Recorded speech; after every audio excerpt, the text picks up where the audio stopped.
Muy buenas tardes.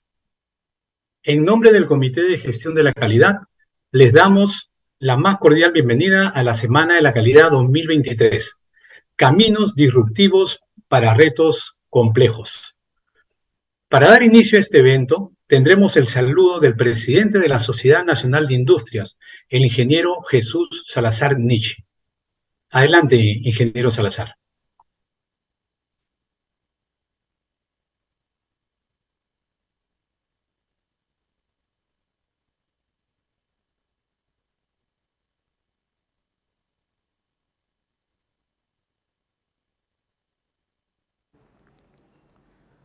Me es grato estar nuevamente con ustedes y saludar muy cordialmente a todos los participantes de la Semana de la Calidad, que este año celebra su edición número 33, promoviendo avances y experiencias nacionales e internacionales en temas de la calidad y excelencia en la gestión por más de 3 décadas.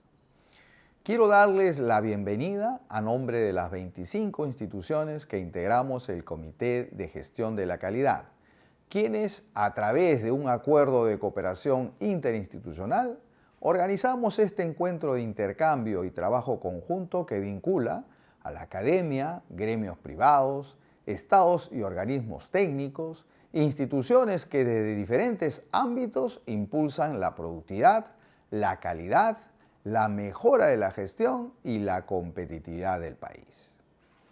A consecuencia de la emergencia sanitaria, la Semana de la Calidad se llevó a cabo de manera virtual en los últimos 3 años. Este año tendremos un formato mixto, con 4 días virtuales y 1 presencial. De esta manera, aprovecharemos los avances tecnológicos para llegar a más participantes locales y de las diversas regiones del Perú.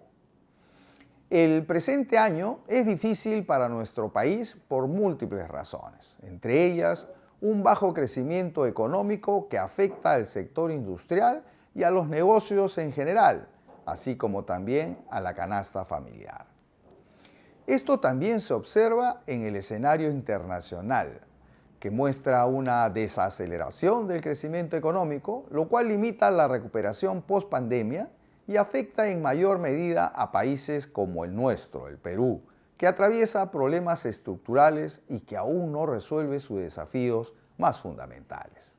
A este escenario complicado se suman los fenómenos naturales que también amenazan a nuestro país. Si consideramos además los desafíos que conllevan la irrupción de nuevas tecnologías, estamos obligados no solo a reflexionar sobre las implicancias en nuestra sociedad, sino a redoblar esfuerzos para prepararnos y desarrollar nuevas capacidades de respuesta, para afrontar así los retos y aprovechar las oportunidades que se nos presentan. En consecuencia, es importante y pertinente el tema de la Semana de la Calidad 2023, Caminos disruptivos para retos complejos. Preparémonos para desarrollar la capacidad de observar el entorno, evaluar a profundidad las diferentes opciones y profundizar en el uso de los modelos de gestión que fortalecen la sostenibilidad en nuestras organizaciones. Durante esta semana se presentarán casos de éxito que servirán de ejemplo para replicarse en los diferentes sectores de nuestra industria. Asimismo, se otorgarán reconocimientos a las instituciones en los siguientes conceptos: Premio Nacional a la Calidad, prácticas de excelencia y sistemas de certificados de gestión.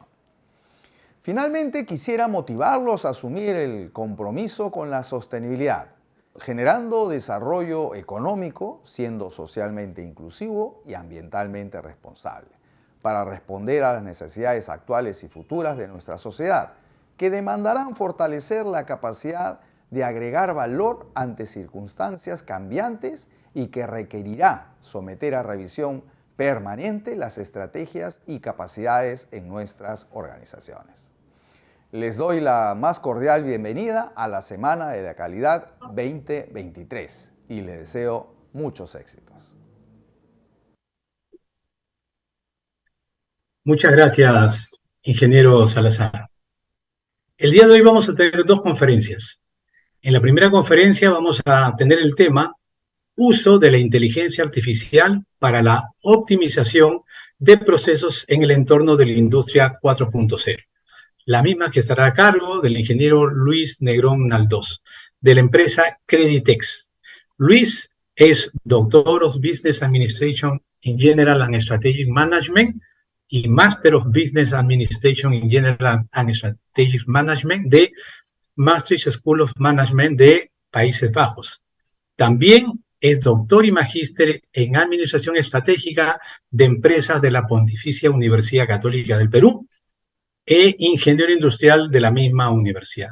Además es máster en Filosofía de la Maastricht School of Management de Países Bajos. También cuenta con especialización en gestión de la calidad, mejora de procesos, Six Sigma, Business Analytics e inteligencia artificial. Cuenta con diferentes certificaciones de la American Society for Quality, como el Certified Quality Engineer, el Certified Six Sigma Black Belt y el Master Black Belt Instructor.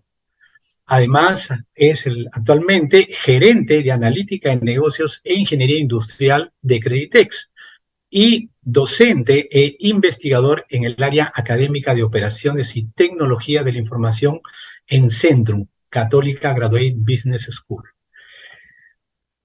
Entonces dejamos a Luis, quien tendrá 40 minutos para su exposición y al finalizar el público podrá hacer algunas preguntas. Con ustedes, el ingeniero Luis Negrón. Gracias, muchas gracias por la introducción, gracias a todos por su participación.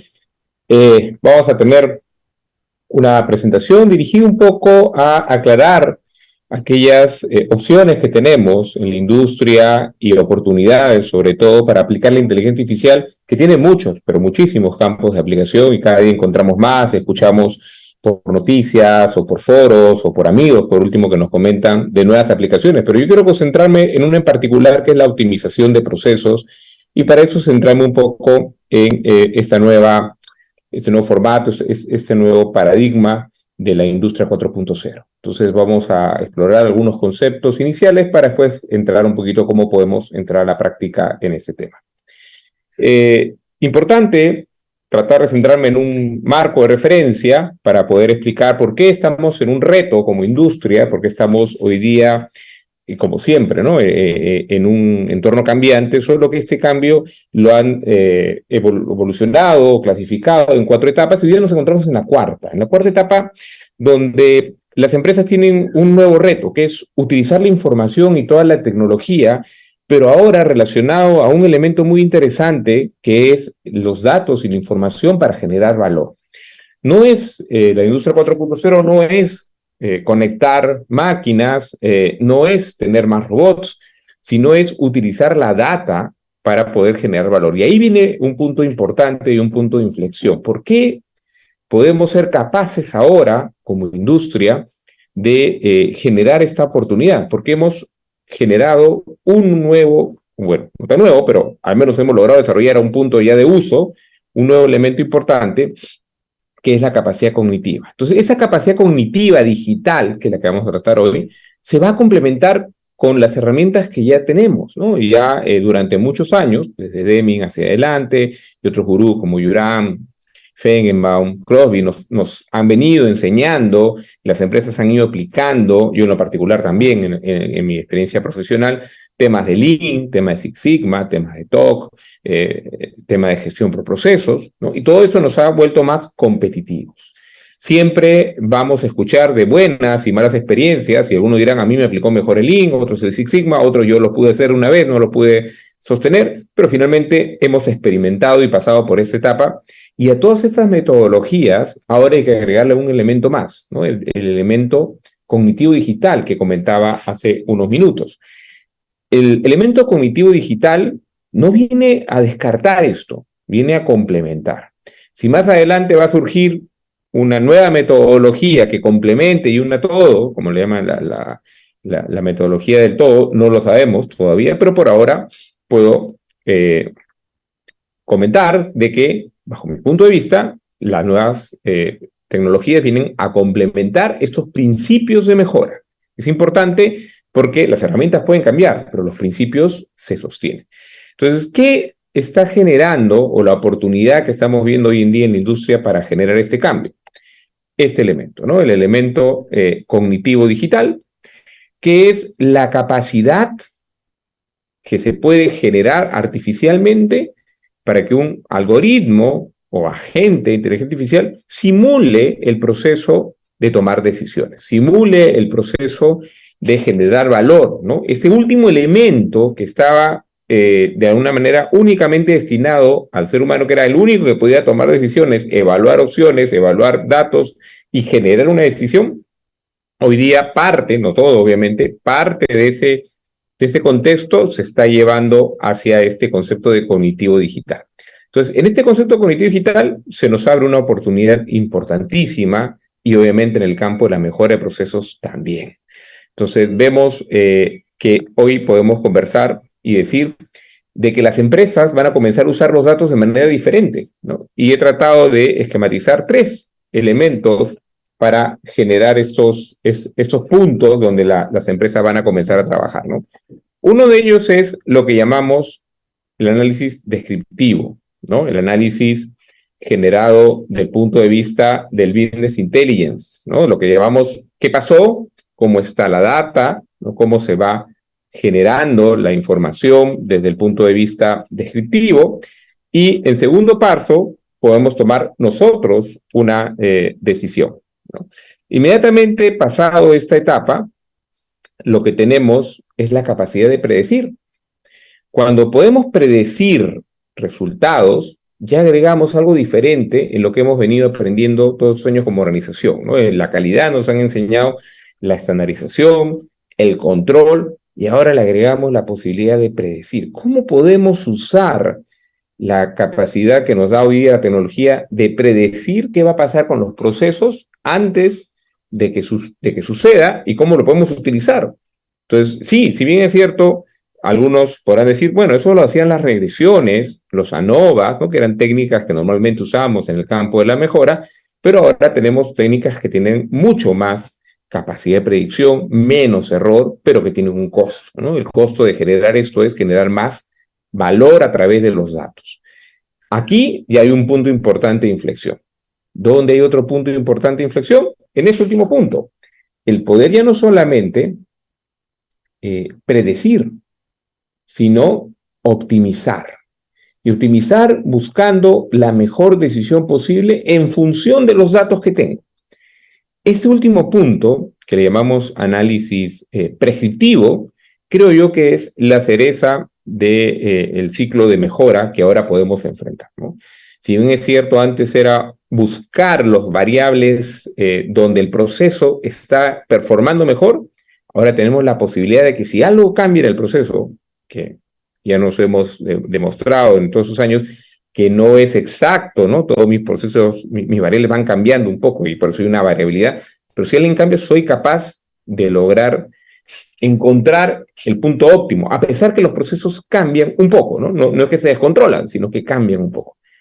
Puedo también elegir las mejores rutas de distribución, puedo elegir la mejor forma de organizar el almacén, o sea, todo ese proceso de decisión se puede optimizar, pero para eso hay que crear y usar este nuevo proceso que viene el IA. Entonces, cuando hablamos de IA, hablamos probablemente de temas muy populares como el ChatGPT-3 o GPT-4, ¿no? Que puede, y nos impresiona el hecho de que puedan generar textos, de que uno le pueda preguntar y listo, y está, o probablemente uno lo vemos con nuestros hijos, que ya hacen las tareas y pueden inclusive encontrar un pequeño ensayo totalmente hecho. Sí, eso es una parte de lo que hace la inteligencia artificial. Pero la industria, ¿no? Claro, hay ciertos sectores de la industria que lo van a usar bastante bien, pero hay otra parte de la industria lo que necesitamos es optimizar procesos, optimizar operaciones. Entonces aquí lo que quiero ampliar, un poco comentarles la experiencia que he tenido implementando eso en optimización, cómo podemos usar la inteligencia artificial, que no es la generativa, ¿no? La que conocemos como el ChatGPT-3 que genera cosas, sino la inteligencia artificial prescriptiva, la que nos puede decir cómo operar mejor, ¿no? No la que me va a hacer un ensayo, no la que me va a escribir un correo, sino la que me va a dar una solución óptima. Entonces, ahí es donde quiero centrar. La industria 4.0 nos abre todas estas posibilidades con de alguna manera, la concentración de tecnologías. Por eso es que es importante aclarar ese punto. Entonces, dado esta introducción, ¿no? Es importante mencionar algunos gráficos que quisiera que nos concentremos antes de pasar al desarrollo.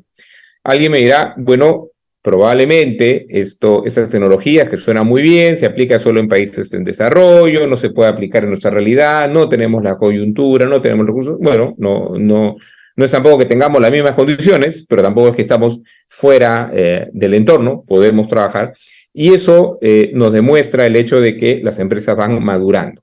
Entonces, para que una empresa madure, lo primero que tiene que hacer, y por eso pongo esta imagen del 2018, no es porque no tengo una más actual, sino porque quiero que conceptualicemos, que lo primero que hacemos es trabajar sobre capturar datos para tomar mejores decisiones, que ese es el punto uno, ¿no? Lo que ahí le llaman Business Intelligence o Data Analytics para para definir soluciones. Entonces, hoy probablemente uno de los primeros pasos, si queremos ser sinceros, ¿no? Si no es que estemos fuera de la liga, pero estamos un poquito atrasados, lo primero que tendremos que hacer como empresas es comenzar a recolectar datos, ¿no? Para tomar decisiones, para poder mejorar y optimizar procesos. Entonces, lo que otras empresas hace 3 años ya era donde más invertían, creo que eso levanta la mano y dicen, bueno, pensemos como empresas que tenemos que también invertir y seguir esa ruta, ¿no? Hoy, si lograra poner el de este año, el último que ha salido, va a salir que la inteligencia artificial y machine learning es lo que ya está punteando la inversión. Pero en nuestra realidad, probablemente lo que deba todavía puntear la inversión, ¿no? Es el hecho de juntar datos. Y ahora voy a explicar un poquito por qué. ¿Qué experiencias hay de lo que les comenté en el tema de la industria 4.0 orientado a la optimización, ¿no? Si rebuscamos y buscamos un poco la información que encontramos en las empresas y en los papers, en la comunidad que publica experiencias, vamos a encontrar elementos que ya han comenzado a integrar otras empresas, las prácticas tradicionales de gestión de calidad, ¿no? Como gestión del cliente, enfoco en el proveedor, en el empleado, en el benchmark, en los procesos, con diferentes tecnologías. Y si van a darse cuenta, ¿no? Muchas de esas tecnologías están también orientadas a capturar información, como es, por ejemplo, lo que llamamos Internet de las Cosas, o el IoT, ¿no? O el IoT industrial también. Manejo de información como el Big Data. Miren, estos dos rubros que estamos aquí, que estoy marcando acá, son los principales elementos que en este momento tienen casi todas las X aplicadas. ¿Por qué? Porque, repito, con el caso anterior, lo primero es generar datos para poder optimizar. Sin datos no genero mucho. Entonces, las primeras inversiones van hacia ese punto. ¿Qué es lo que se espera en corto plazo? Que estos dos elementos se introduzcan más y comencemos a llenar las X en todos los procesos, en todos los puntos como están vistos arriba. Y obviamente después ya pasaremos a ver algo que es un poquito más complejo, que se llama aprendizaje profundo. Lo mismo sucede en Lean. En Lean también hemos comenzado ya a explorar la aplicación de esas tecnologías orientados a atacar a las mudas, aumentar el flujo. Entonces, no es algo que esté divorciado, es algo que ya estamos viendo que constantemente se está implementando y está relacionándose.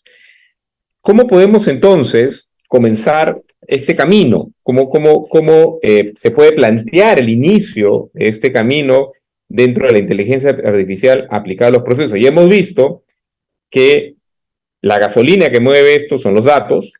Hemos visto que no somos, que como industria ya hay ejemplos y aplicaciones, que si bien es cierto que todavía no estemos en la cresta de la ola, hay que comenzar a pensar cómo subir a la ola, pero solamente un par de minutos para aclarar algunos términos que podrían quedar duda en algunos de los espectadores para poder pasar a los ejemplos concretos, ¿no?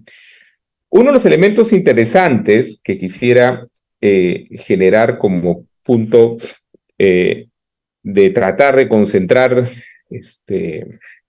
definiciones, el concepto de inteligencia artificial. Inteligencia artificial es todo aquel proceso que trata de emular la toma de decisiones, ¿no? De manera digital, ¿no? O de alguna manera artificial. Normalmente, aquellas personas que se dedicaban en los años 80 y 90 a la inteligencia artificial querían crear programas, ¿no? Crear programas y generar lógica, era muy fuerte para que de algún programa pueda emular lo que la persona hacía, tratando de crearle reglas a la máquina para que haga lo mismo. Pero ya hacia inicios del 2000 hacia adelante, creció mucho la investigación en un elemento llamado Machine Learning. ¿Y por qué esto cambia tanto? Y es el punto central de lo que hoy día les voy a explicar en un momento más con los ejemplos, ¿no? Porque el Machine Learning es la capacidad, es una subsección de la inteligencia artificial, que lo que quiere es ver cómo las máquinas pueden aprender a tomar decisiones o aprender a crear modelos. Ya no necesito programar cómo actuar. Lo que ahora se hace es un proceso de entrenamiento, porque la capacidad de Machine Learning es la forma como son capaces de aprender automáticamente. Esta lógica, claro, aprender es un término, aprender de manera digital, obviamente, ¿no? No es que están razonando, sino que están aprendiendo con reglas matemáticas. Las redes neuronales terminan aprendiendo terminan aprendiendo cómo manejar un carro, cómo planificar una planta, cómo decidir si un producto pasa o no pasa. Y no son reglas de si pasa esto, hace esto, si pasa aquello, no, sino los vas entrenando y van tomando decisiones, y si uno hace bien ese trabajo, pueden tomar una capacidad de procesamiento de información mucho más alta, la que tenemos nosotros, decisiones más rápidas, y en un campo especial, donde la data manda, decisiones más orientadas hacia lo óptimo, ¿no? Más cerca al punto óptimo. Entonces es ahí donde nacen nuevas herramientas. Y eso es lo que tenemos que pensar como empresa, ¿no? Si estamos acostumbrados a hablar probablemente de las herramientas clásicas de la calidad, un histograma, un gráfico de control, un Ichikawa, no quiere decir que ya no sirvan o no las debo usar, al contrario, siguen siendo herramientas base, pero no puedo pues renunciar a estas nuevas herramientas. Tengo que estar metido, aprendiendo, probablemente no para buscar ser un científico de datos, pero sí tengo que específicamente aprender a usar ciertas herramientas si quiero aplicarlas a la mejora, a la toma de decisiones más rápidas, a la toma de decisiones más óptimas. En ese sentido, hay un campo nuevo, ¿no? Yo recuerdo mucho cuando fui la primera vez que me presentaron la cadena causal del Six Sigma. Me impresionó que la cadena causal comenzaba hablando que la variabilidad es el punto importante para satisfacer al cliente y que las empresas deben generar modelos que mejoren los tiempos de entrega, que reduzcan los costos, que mejoren la calidad, pero acababa toda esta cadena causal diciendo, y para que esto suceda, las empresas tienen que reconocer que tienen que adquirir nuevos conocimientos. Bueno, si aplico esa cadena causal hoy en día, diré lo mismo. Ya hay nuevas reglas, nuevas herramientas, pero lo primero que tenemos que hacer como empresa es decir, tenemos que adquirir nuevos conocimientos, probablemente no investigar en esto, porque no nos corresponde como empresa investigar, para eso está la academia, pero sí usarla. Y mientras más demoremos en integrar estas competencias de la empresa, cada vez la brecha se irá alejando, ¿no? La ola se irá poniendo más lejos y en algún momento subiré, pero ya la segunda o tercera ola probablemente, ¿no? Entonces, es ahí donde viene la parte de la decisión. Ya como experiencia de aplicación, para que veamos un poco qué implica meternos a hacer esto, lo primero es pensar en que la inteligencia artificial está comenzando a crecer, ya no mundial, sino estoy hablando de Latinoamérica, ¿no? Miren, cada 2 años se proyecta que el crecimiento se duplica de generación de ingresos derivados de la inteligencia artificial. Claro, si me voy a ratios europeos, están en 1.2, ratios asiáticos de la zona más desarrollada, Corea, China, están en 1.1, igual que Estados Unidos. Nosotros estamos en 2. Perfecto. No estaremos en el ideal de esos 2 ratios, pero sí estamos creciendo. Eso es un punto importante. ¿Qué es lo que más se está aplicando, ¿no? Importante todo lo que es reconocimiento de imágenes, porque ha sido lo que más se ha entrenado al principio.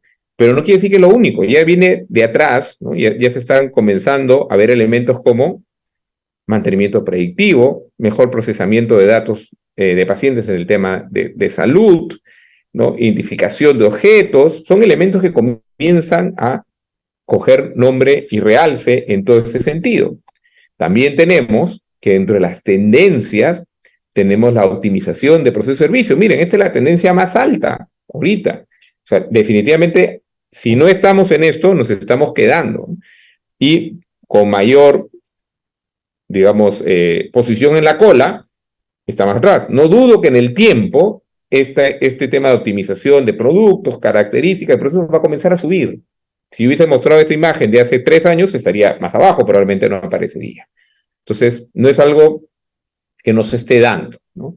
Lo interesante es probablemente ver que en manufactura, por poner un caso particular, para no explicar todo el concepto, ¿no? En manufactura, los mantenimientos están siendo los que lideran, optimización de energía, simulaciones, pero en operaciones, en servicios, por ejemplo, la optimización de los servicios es el elemento que más ha calado, ¿no? Como vemos, el área de servicios nos lleva una ventaja con respecto a la producción, a la manufactura, y ahí también hay un reto interesante que tenemos que trabajar. Una de las cosas que probablemente marca más la situación actual de la industria es esta, ¿no? Miren, si yo comparo, y eso es por el cual se va invirtiendo, si yo comparo, la optimización muchas veces lo traducimos como reducción de costos, ¿no? Es decir, es algo común, ¿no? Optimizo para reducir costos o optimizo para generar más. Estos cuadros nos marcan en estos dos casos, ¿no? 45 y 42 experiencias de implementación de la inteligencia artificial en procesos, y los colores se marcan donde los costos disminuyó menos de 10, entre 10 y 19 y más de 20. No todo el mundo quisiera estar acá, obviamente. Pero miren lo interesante. Las experiencias de manufactura hoy todavía están principalmente localizadas en este rango, ¿no? Menos de 10. Hay un reto, ¿no? Y por acá, muy pocas experiencias todavía están en más de 20. O sea, los proyectos de inteligencia artificial están en un proceso de entrar recién a una etapa de madurez. No es algo que yo ingreso a un proyecto y ya sé que voy a tener un retorno del 20%. No, estamos en una etapa donde estamos aprendiendo. Si comparamos con operación de servicios, por eso es que también hay mucho más hoy en día acá ya esta tasa se duplica, ¿no? Y se concentra principalmente aquí, donde ya es un ratio medianamente interesante, ¿no? Crecer 10 a 20%. La diferencia es que la generación de ingresos cambia un poquito. Miren, en manufactura la generación de ingresos, claro, siempre lo fuerte va a estar hacia el menor porcentaje, pero acá más bien es al revés. Miren. Acá tenemos un 18% donde ya estoy aumentando ingresos y son unos ratios interesantes en varios rubros. Entonces, ahí donde tenemos que decir qué estamos haciendo, cómo puedo generar optimización y aumentar estos ingresos, ¿no? Y eso es un poquito el ejemplo que quiero plantearles ahora. Entonces, centrándome ya en un par de ejemplos concretos de lo que hemos venido haciendo, ¿qué implicaría trabajar en IA? Lo primero que tengo que pensar es que hay que complementar, ¿no? No cambiar, complementar un paradigma. El paradigma de control de procesos lo vamos a complementar con el nuevo paradigma de corrección proactiva. ¿Qué significa esto? Deming nos hablaba muchísimo, y me gusta un poco tocar esa parte de la teoría, porque como es tema aparte, le tengo bastante admiración. Nos hablaba mucho de la estandarización, ¿no? Y su lema era, si entiendes y controlas las X, nunca tendrás que preocuparte sobre las Y porque van a estar bien, ¿no? Entonces, la Y ideal, que es el valor que puedo tener acá a la media, se va a dar cuando todas las X estén acá. Como las X varían, la Y va a variar un poco. Hay que controlar las X. Pero sabemos nosotros, ya que con los años, que hay unas X que por más que quisiera controlar no puedo, ¿no? Hay X incontrolables o X que me vienen de los procesos de afuera. ¿Y qué pasa si mi variable está X, que debería estar acá, está aquí? Ah, bueno, no hay mucho que hacer porque todo es estándar y por ende va a estar dentro de la variable esperada y te va a salir por acá. Pero si yo quiero que me salga aquí en el centro, no hay mucho que hacer porque todo es controlado. Más bien la lógica es, no trates de corregir en el proceso, porque si lo tratas de corregir en el proceso, no sabes si te va a caer dentro de la curva o se te puede salir, ¿no? Porque si la X2 cayó de tu rango de control, donde dentro de ese rango, va a caer dentro del Y. Eso cambia un poquito, porque ahora, con las nuevas tecnologías y con la capacidad predictiva que hablamos al inicio, yo ya tengo una capacidad de corrección proactiva. Entonces, hoy en el tiempo yo sé, mi X está acá, y para que el I no caiga aquí, ya sé y puedo saber qué mover en casi tiempo real, dependiendo un poco de las tecnologías que implementemos, para que cambie el X3 y lo mueva un poquito más acá, para que el X1 lo mueva un poquito más acá, de tal manera que esto se traslade y me quede donde yo quiero.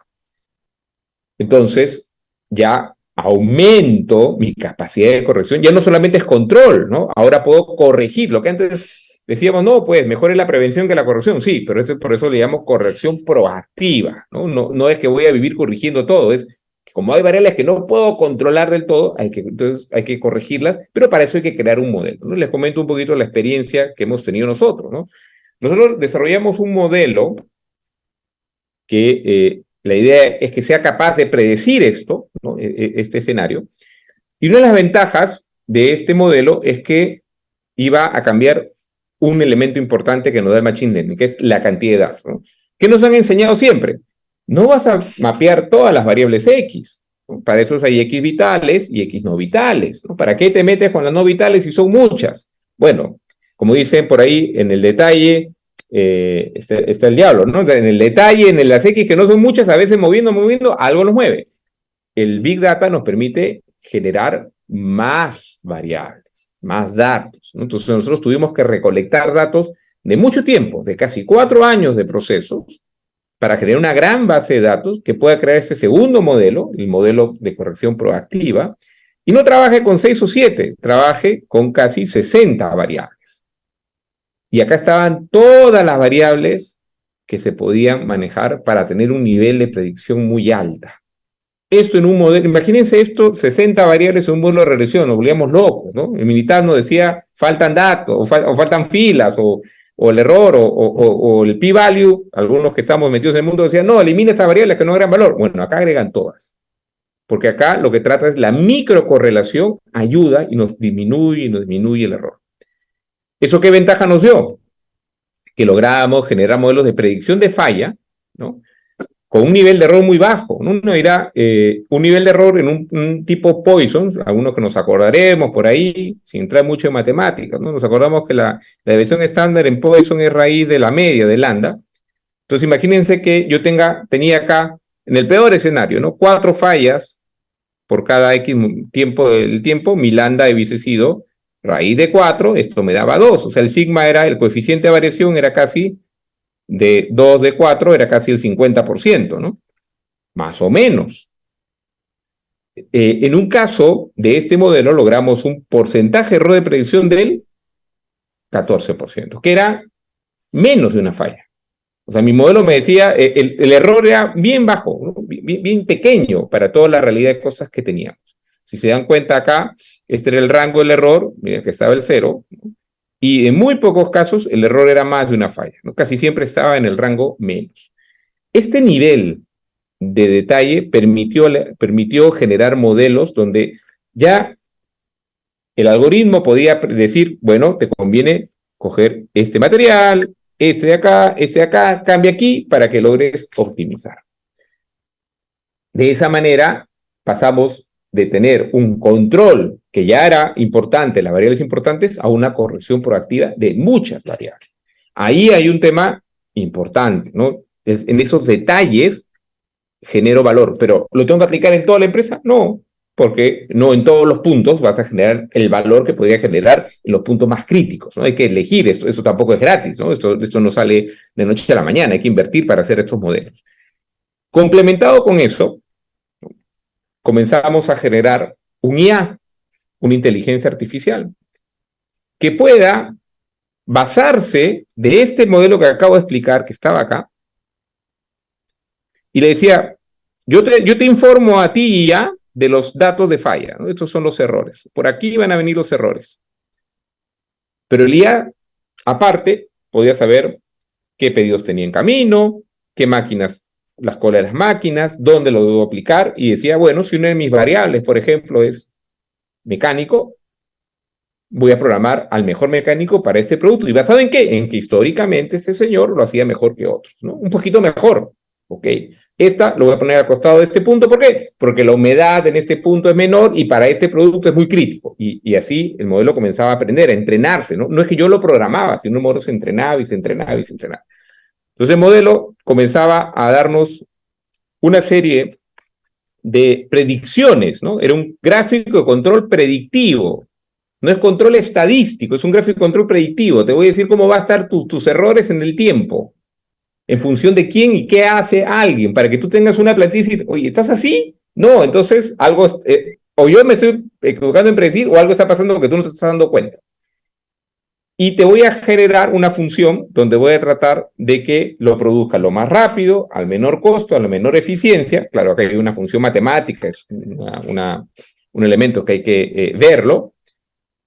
Y esto buscaba que sea, es un ratio donde mínimo es mejor, ¿no? Hay una función matemática ahí que tuvimos que crear en la empresa, ¿sí? Ahí nos ayudamos y soportamos en equipos especializados que nos ayudan en esta heurística y nos daba una solución óptima. Entonces, ¿qué nos daba como solución? Esto nos permitía crear un plan de trabajo donde nos decía cómo producir, cuándo producir, por qué montarlo aquí o allá, quién lo debe coger, qué materia prima debe coger, con tal de que se logre la mejor solución posible. Y este algoritmo corre cuantas veces sea necesario, controla el proceso, y si hay un atraso por X motivo, se autoprograma, reprograma y trata siempre de mejorar. Eso es una función cognitiva digital.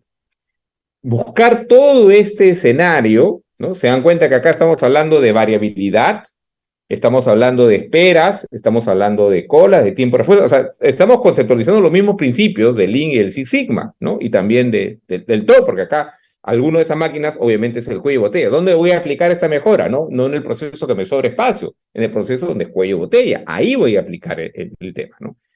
Entonces, se está complementando todo esto para lograr optimizar el punto crítico y te da mejores eficiencias. Y hay un tema de cultura de cambio importante, ¿eh? También.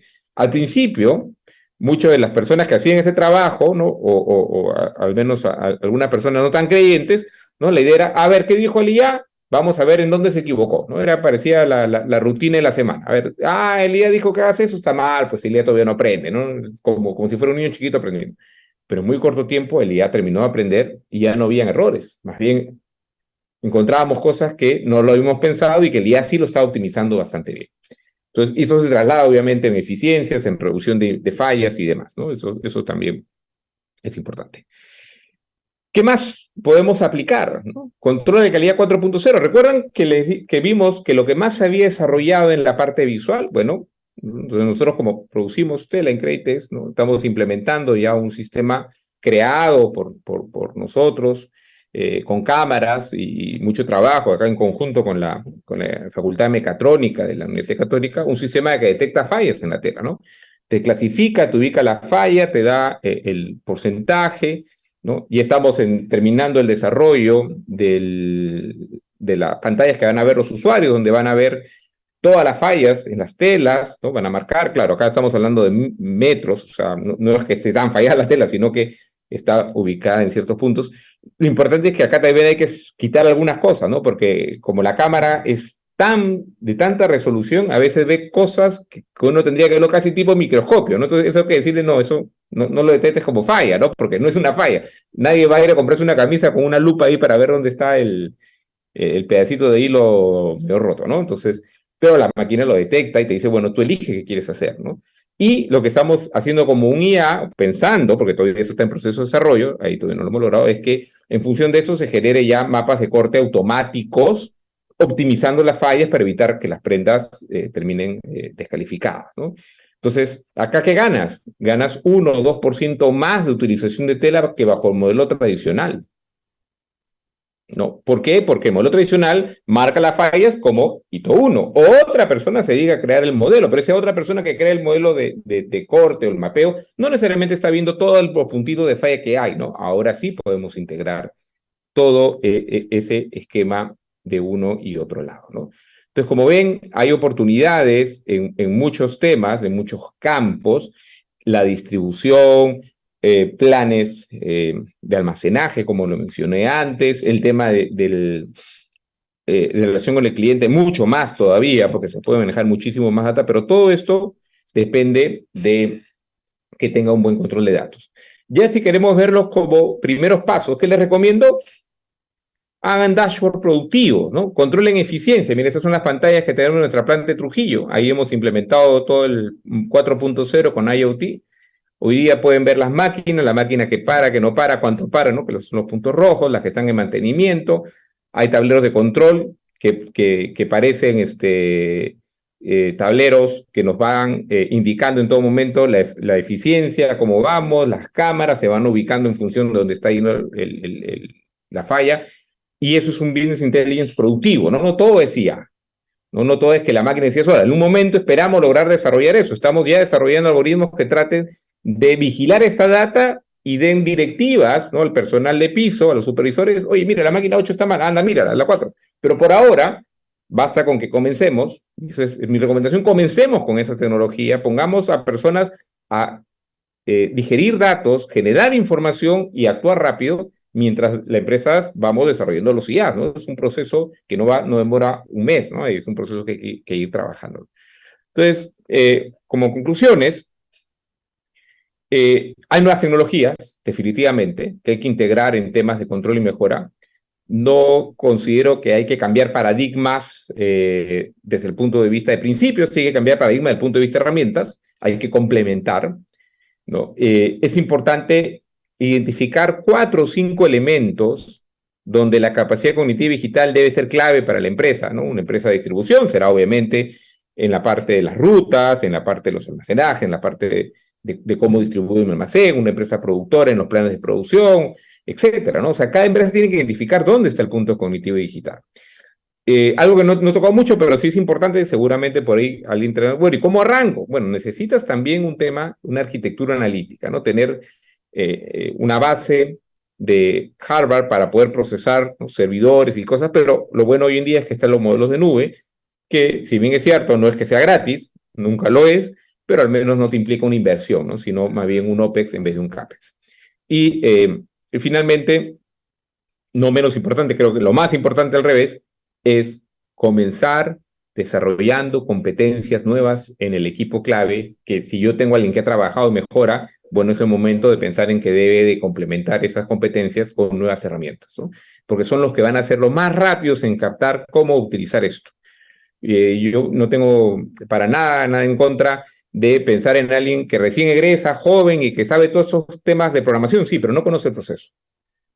Y acá es un complemento, ¿no? Hay que conocer tanto el proceso como conocer la herramienta. Y creo que los años de comprender el proceso pesan un poquito más que manejar muy bien la herramienta. El otro se puede aprender y hay complemento. En todo caso, se puede complementar los equipos. Bueno, creo que soy justo en el tiempo. Quisiera agradecerles la atención prestada. Espero que les haya servido y parecido interesante la presentación. Gustoso para responder las preguntas. Gracias. Muchas gracias, Luis. Muy interesante, como siempre. Es un gusto tenerte porque siempre nos trae los nuevos conocimientos y nos actualizas con todas estas novedades. Aprovechando un poco el último tema que tú mencionaste, quería preguntarte, acá tengo justamente la pregunta, ¿cuáles son esas nuevas competencias que consideras tú que deben desarrollar, pues, o que debemos desarrollar los profesionales, ¿no? En este nuevo entorno que estamos viviendo del modelo de la industria 4.0. Ahí yo diría, la empresa tiene que pensar probablemente en 2 o 3 profesionales diferentes, ¿no? Uno de ellos es el que denominamos científico de datos, el que va más la parte técnica de hacer estos modelos cognitivos digitales.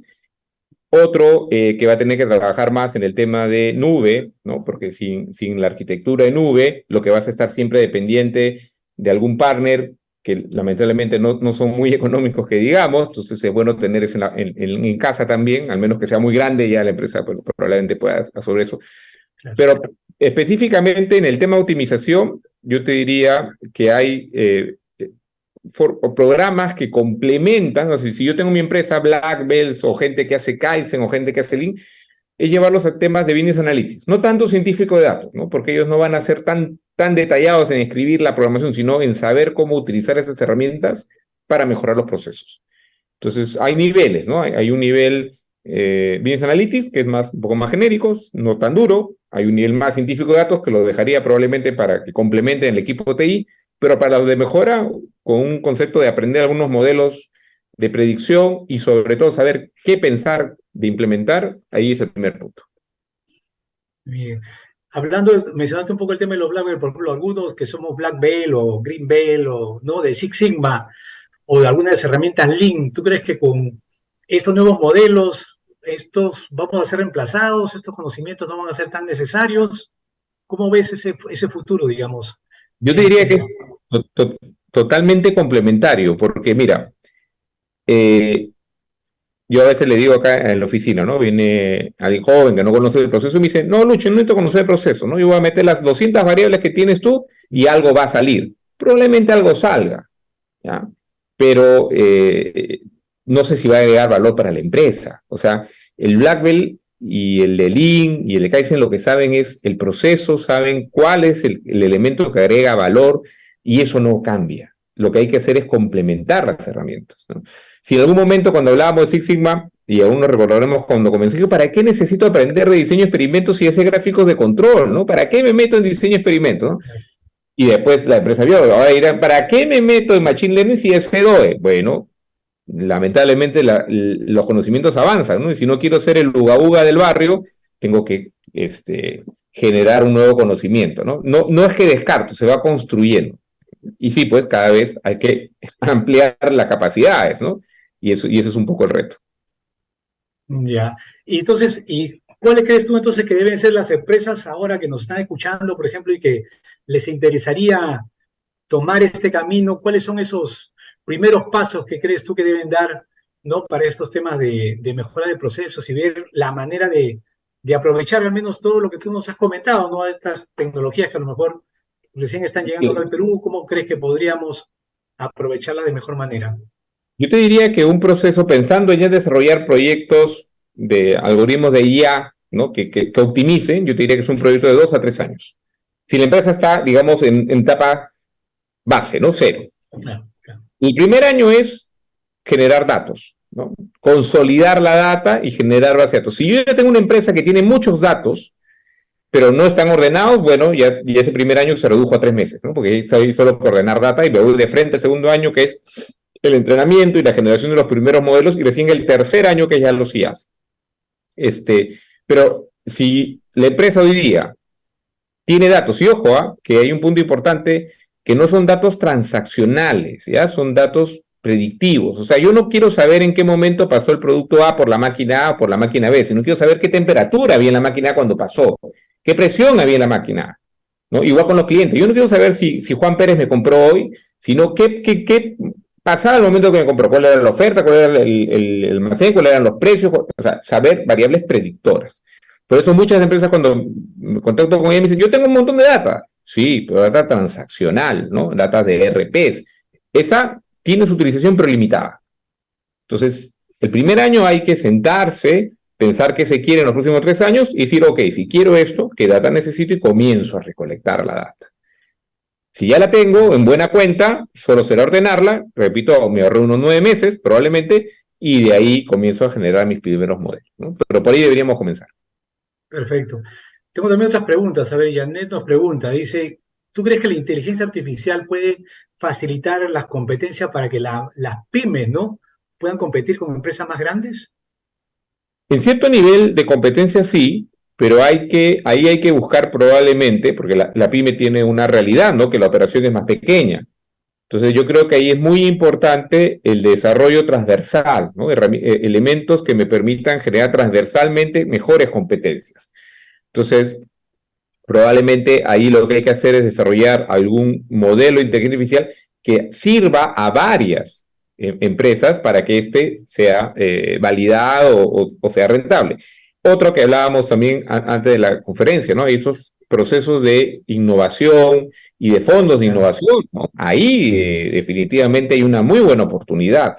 Entonces, con esos fondos de innovación ya me da el empujón que necesito para que esto comience a resurgir.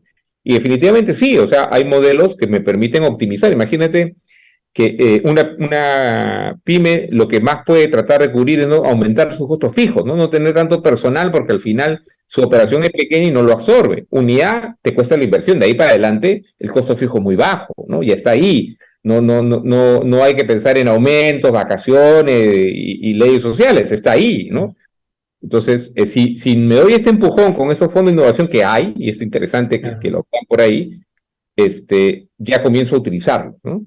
Y claro. mientras más se Para, generalice, va a ser más sencillo que eso se llegue a desarrollar, ¿no? claro, para mejorar la productividad, ¿no? Que es uno de los problemas que tenemos en nuestros países, ¿no? Nuestra productividad es baja comparado con otros países que con mucha menos gente producen mucho más y de mejor calidad a veces, ¿no? Correcto. Acá también Romelio nos hace otra pregunta, nos habla acá otro temita, es los procesos y las prácticas sostenibles.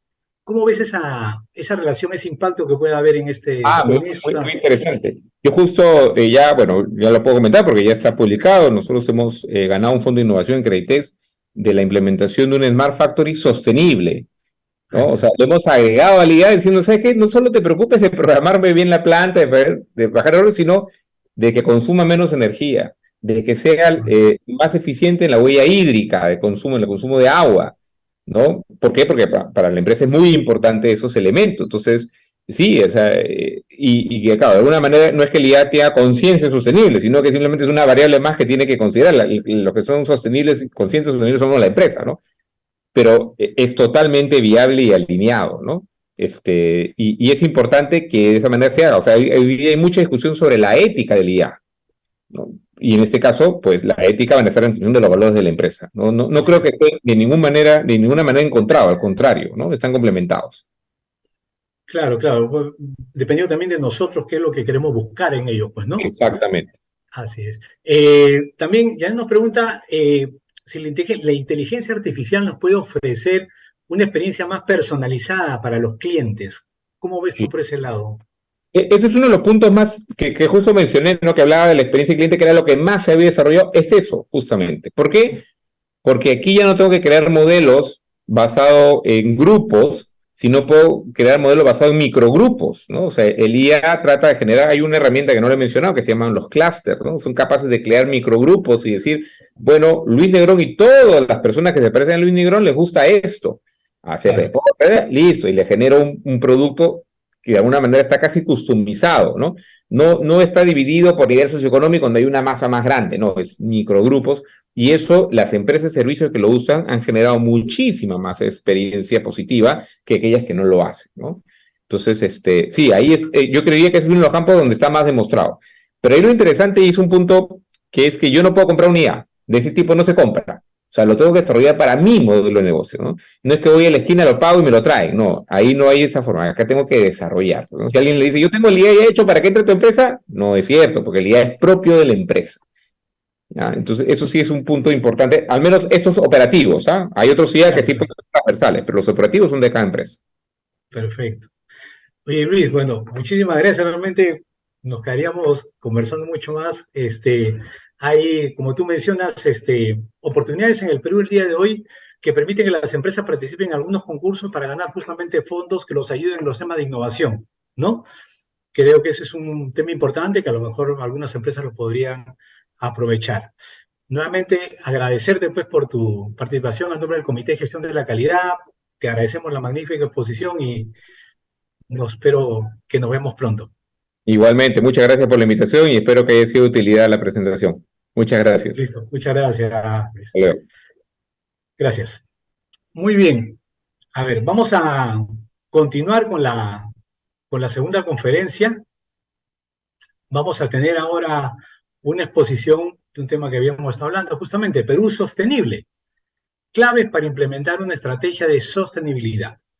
Va a estar a cargo el señor Marco Sevillano de ISO Tools España.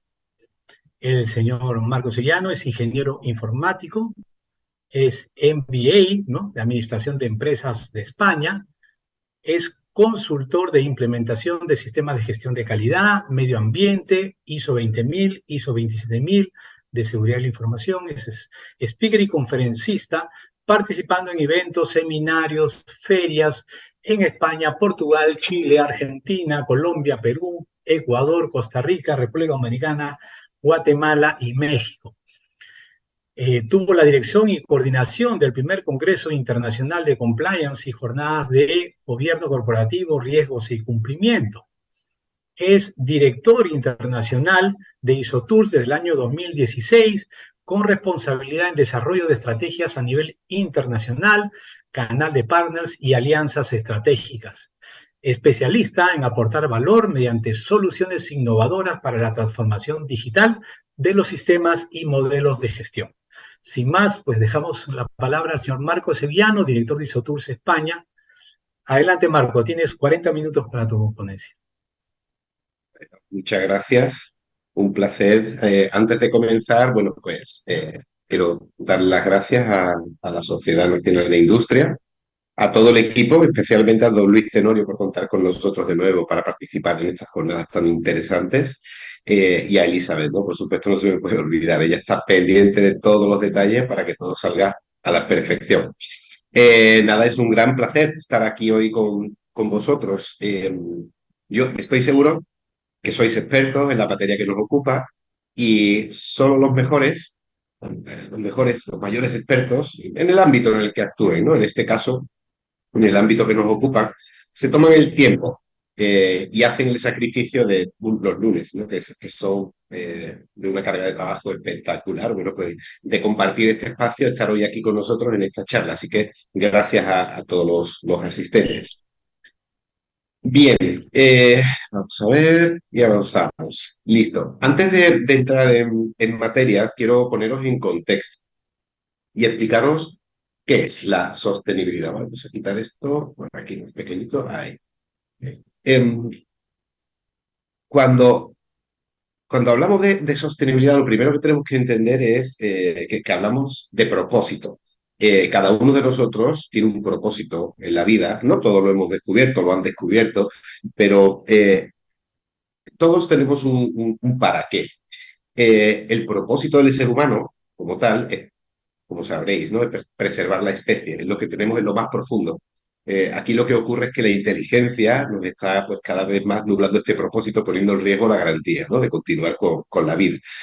En primer lugar, hay que hablar de los derechos y libertades fundamentales del ser humano. Son una serie de garantías que toda persona deberíamos de tener. Por desgracia, no la estamos cumpliendo. Y ahí es donde se enfocan los objetivos de desarrollo sostenible, los derechos básicos de las personas.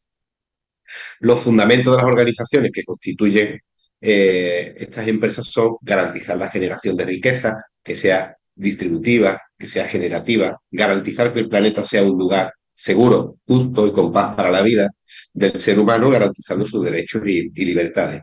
Y a su vez, los objetivos de una sociedad con responsabilidad deberían o son que los recursos naturales sean consumidos de forma responsable para la satisfacción de las personas y que no tengamos impactos perjudiciales en el planeta y se preserven los recursos y todos los ecosistemas. El problema es que ya hemos sobrepasado estos límites. De ahí que se esté impulsando de manera tan fuerte todo lo relacionado con sostenibilidad. En la Carta de Aalborg, allá por 1994, y en Río de Janeiro, en 1992, si mal no recuerdo, ya se habló de sostenibilidad. Un concepto bastante amplio, pero ya empezó a hablarse, fijaos, ¿no? Hace 30 años, ¿no? Que se viene hablando de esto.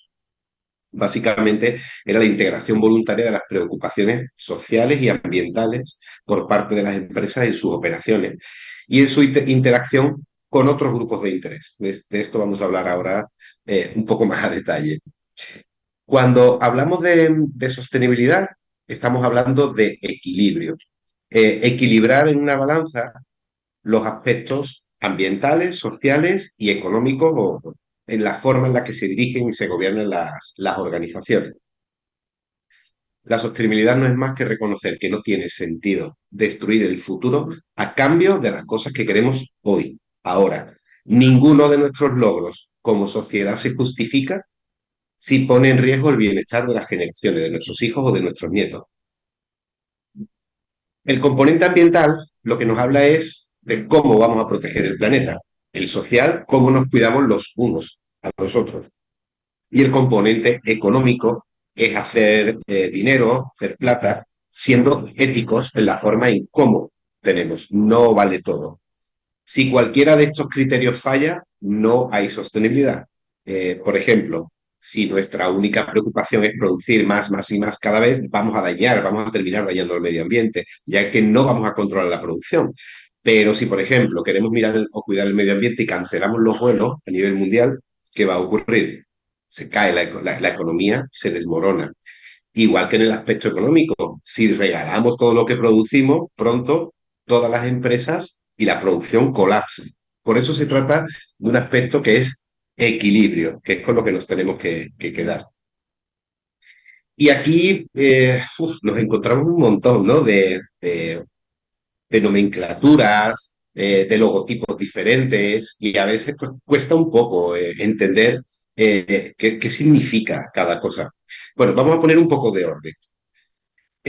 Hay una serie de objetivos globales, objetivos generales que están ahí marcados, ya sea por Naciones Unidas, incluso por otros organismos, están diseñados y definidos los objetivos de desarrollo sostenible, cada objetivo tiene una serie de metas, y estos son macroobjetivos que deben de permear a los diferentes países para que después las organizaciones alineen los objetivos estratégicos con estos objetivos de desarrollo sostenible.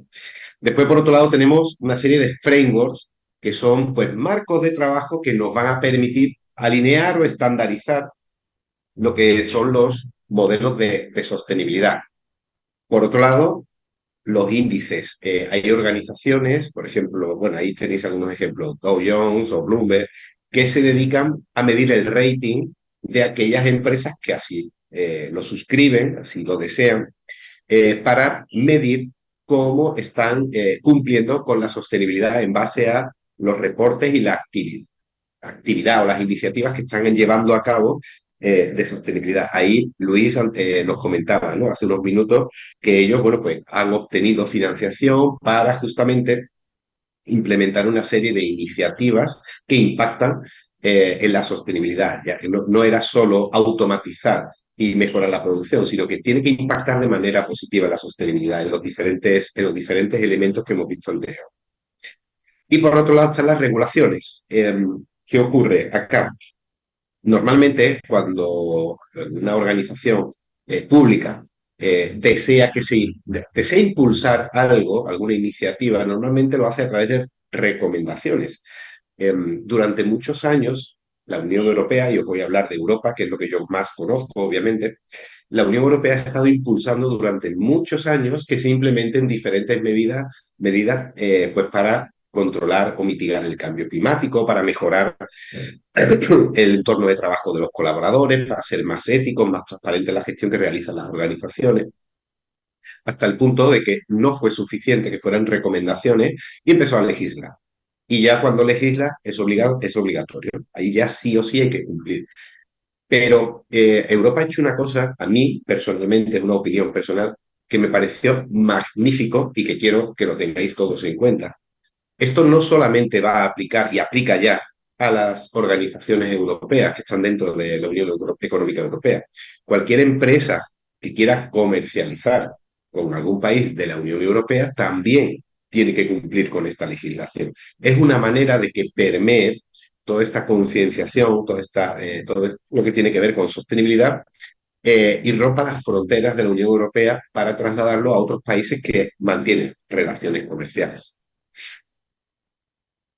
Bien, otro aspecto que quiero utilizar y para ponernos en contexto antes que, obviamente, sin tecnología, ya lo estábamos viendo también, vuelvo a insistir con Luis, sin tecnología pues no tiene sentido afrontar cualquier tipo de cambio importante en la organización. Y por ello, pues quiero hablaros de lo que es la transformación digital, porque básicamente estamos hablando de un proceso y como tal, como un proceso hay que afrontarlo. No hay una definición exacta para la transformación digital. Es pensar diferente. Es un cambio de mentalidad. Tiene un factor fuerte, de tecnología, pero no es el único. otro factor muy fuerte es la voluntad de adaptarse y ser ágiles con un enfoque hacia la sostenibilidad. Me ha tocado hablar específicamente de transformación digital en otros foros, en otros ámbitos, donde sí que he profundizado bastante más. Solo contaros que esto, como digo, no va solamente de tecnología, no va de estrategia ni va de proceso, no todo, obviamente tiene un factor. Eh, Va de personas. Aunque no lo creáis, un proceso de transformación digital no va a funcionar si las personas no están involucradas con una firme convicción de salir de su zona de confort. Va de liderazgo dentro de la organización, de que la alta dirección realmente impulse, crea y apueste por este cambio. Pero sobre todo va de propósito, el propósito que tiene la empresa y de cómo cada persona se siente identificada con este propósito y de esta manera un sentido de pertenencia hacia la compañía. Por lo tanto, transformación digital, estamos hablando de automatización, una parte importante que con la inteligencia artificial pues, se viene acelerando en los últimos meses y años, pero la parte de cambio, esta de acá de transformación, dejadme que os ponga el puntero este para señalar, aquí. Esta de cambio quizás sea la más compleja, donde hay que trabajar mucho en la concienciación de las personas, vaya, de tiempo, en la concienciación de las personas para prepararlas para utilizar todas estas nuevas tecnologías. Permitidme que os cuente una breve anécdota que me pasó el viernes. El viernes estaba dando una conferencia en Cartagena, perdón, en Montería, en Colombia. Y pues hablé también un poco de todo lo que es transformación digital y un poco de inteligencia artificial. Pues allí a los asistentes les hice un regalo, básicamente les regalé un chat de inteligencia artificial por WhatsApp para que ellos interactuaran durante la conferencia. Aunque no lo creáis, las personas no saben utilizar la inteligencia artificial, no saben pedir la información. Yo les decía, venga, preguntad algo, y se quedaban así como, ¿qué le pedimos? ¿Qué hacemos? Y conforme iban escribiendo, no daban las instrucciones de manera correcta. ¿Por qué ocurre esto? Precisamente por lo que os estoy comentando.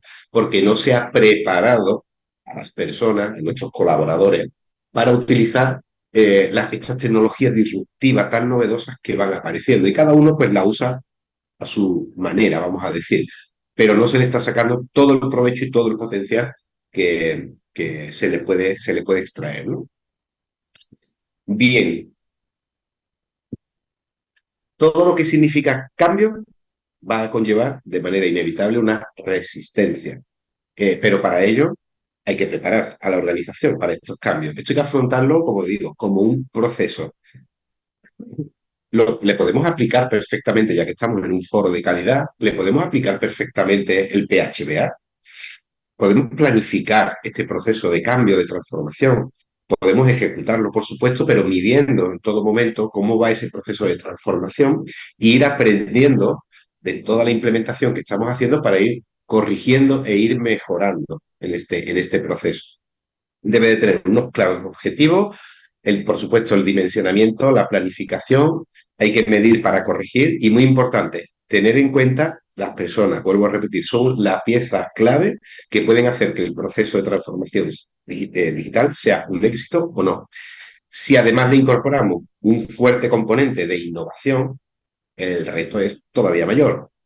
Y es importante contar con ese conocimiento de expertos que nos apoyen en esta transición. Bueno, esta slide que os he puesto por acá, dos slides, mi objetivo es facilitaros el argumento en vuestras organizaciones de cara a si aún tenéis dudas de implementar un modelo de sostenibilidad. Quiero que veáis claramente pues que una razón es el posicionamiento que va a ganar la organización dentro de vuestro rubro, dentro de vuestro sector. Os vais a diferenciar respecto a otras organizaciones. Pero otra razón es el aumento del rendimiento de la inversión que realiza, que se realiza y recibe. Perdonadme, vuelvo a citar a Luis. Ha recibido una cantidad de dinero para implementar una serie de iniciativas de sostenibilidad. esa inversión externa normalmente la hacen estos inversores precisamente porque confían más en empresas que tienen implementado un modelo de sostenibilidad, le ven más futuro y le ven menos riesgo. ¿Dónde ponemos la plata? Donde haya menos riesgo. Entonces, si quiero mejorar el rendimiento de la inversión, obtener más fuentes y tener más fuentes de financiación, es una razón fundamental implementar un modelo de sostenibilidad. Vamos a tener una estructura de costes de financiación más eficiente. Es decir, cuando vayamos a un banco a pedir financiación, nos va a dar mejores condiciones, unos tipos de interés más bajos. Vamos a reducir, por supuesto, los costes operativos y de producción. Ahí también lo comentaba el compañero anteriormente. Por ejemplo, el consumo de agua, reducir el consumo de agua, reducir el consumo energético para que se utiliza para la producción.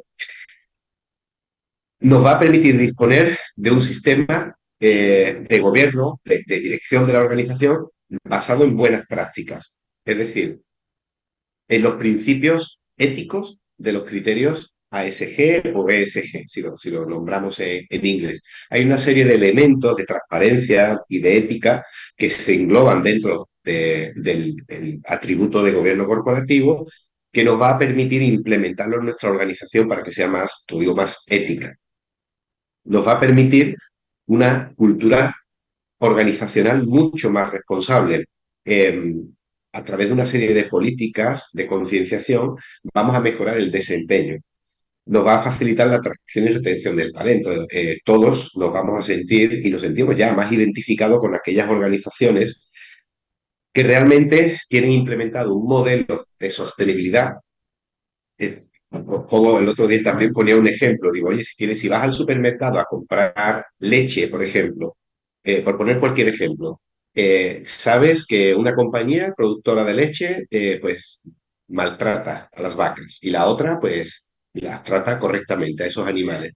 El 90% de los que estamos aquí hoy presentes vamos a comprar la leche del que trata bien a las vacas. Eh, Justamente eso lo que provoca es que el talento humano, las personas, se queden, se fidelicen dentro de la organización, incluso los que trabajan fuera van a sentirse atraídos para trabajar en nuestra empresa. Aumenta el nivel motivacional de los colaboradores, porque dentro de los modelos de sostenibilidad, por ejemplo, para evitar desplazamientos, se fomenta el trabajo híbrido o el teletrabajo. Por lo tanto, esto impacta de manera directa en la conciliación de la vida laboral y familiar.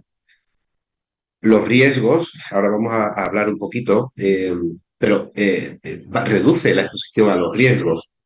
Es decir, sufrir menos sanciones, menos multas, incurrir en menos responsabilidades al permitirme el modelo de sostenibilidad, realizar una identificación de los riesgos a los que está expuesto la organización y proporciona una ventaja competitiva para mejorar la percepción de la organización frente a los diferentes grupos de interés.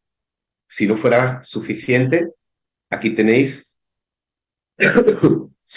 perdón, aquí tenéis otros argumentos que tenéis que tener en cuenta.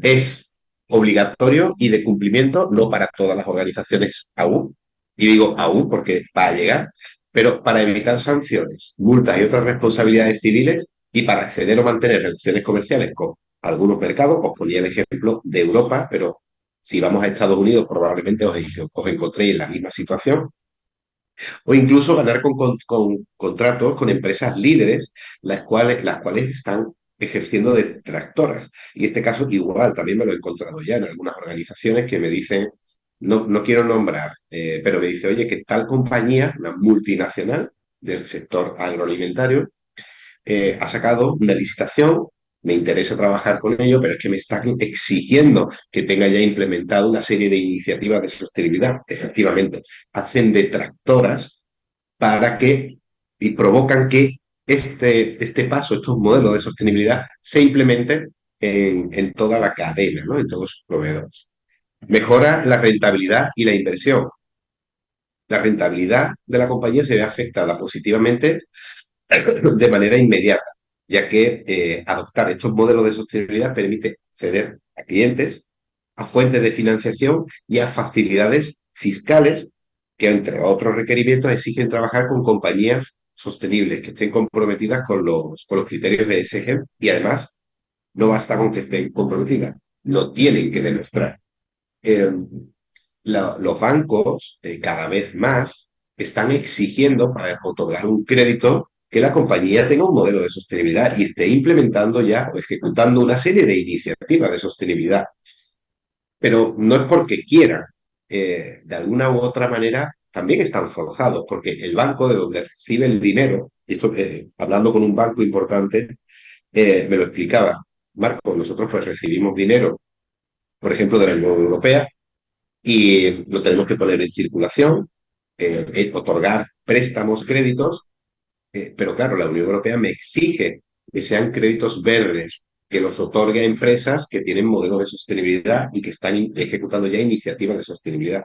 Volvemos a lo mismo, es una pirámide que se cascadea hacia abajo. Por eso la importancia de que nos hagamos ya conscientes de que cuanto antes empecemos, más fácil lo vamos a tener. Puede ser que la ola ya nos haya sobrepasado y vengan las complicaciones. Y por supuesto, otro argumento es el ahorro de costes, la eficacia y la eficiencia de los sistemas de gestión, los modelos de negocio, a través de la mejora continua, que está alineada a algunos modelos de sostenibilidad y a otras metodologías como Lean, Canvas, Scorecard, Porter, hacen que las empresas cada vez produzcan sus productos, para la redundancia, o servicios de manera más eficiente, sin degradar la calidad y la satisfacción de los consumidores.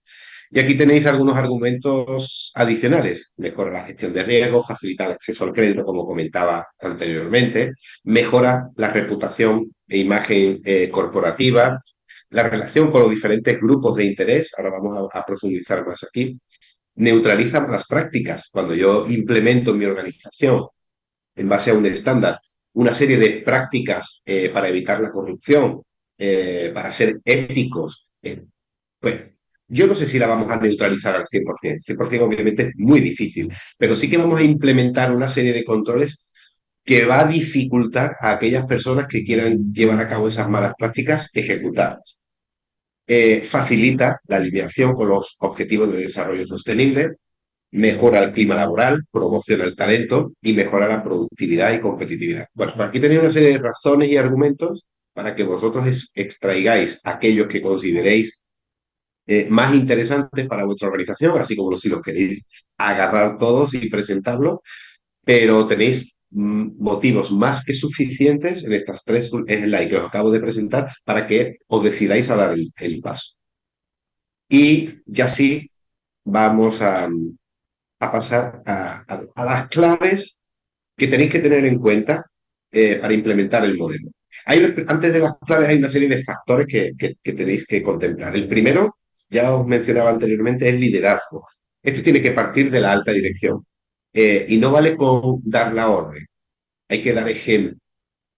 Si no existe esa fuerte convicción, el proyecto va a perder fuerza a lo largo del tiempo y probablemente no salga bien.